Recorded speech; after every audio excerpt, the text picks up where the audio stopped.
The most chilling thing wasn't that my grandpa's mind was going, it was the one specific thing his mind chose to erase. On the mantelpiece in my grandparents' house, there was a framed photo from the late 90s. It was a classic family portrait, Grandpa and Grandma sitting on a bench, with my dad and my uncle standing behind them. We'd all seen it 1,000 times. But one day, about a year before he passed, Grandpa started staring at it with a confused look on his face. "Where's Mark?"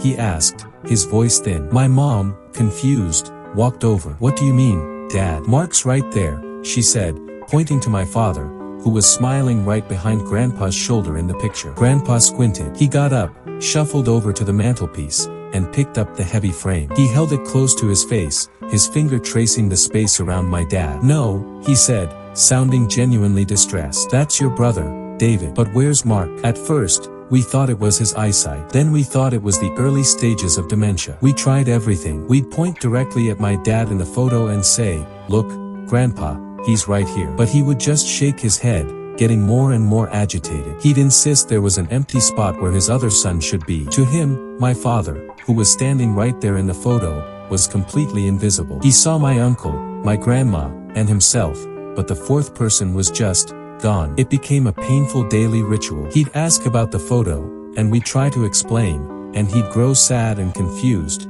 mourning a son who was literally right in front of him. The most unsettling moment came a week before he died. He was holding the photo again, his eyes filled with tears. I sat next to him and pointed at my dad one last time. "He's here, Grandpa. Please." He looked from the photo to me, and his expression changed. It wasn't confusion anymore. It was fear. He leaned in and whispered, "I know you see someone there, but that's not my son. I don't know who that is, but it's not my Mark." Grandpa is gone now, and the photo still sits on the mantelpiece. But sometimes, when I walk past it, I can't help but stop and stare. And in the right light, when I'm tired, I start to see what he saw, my smiling family, and a stranger standing behind them.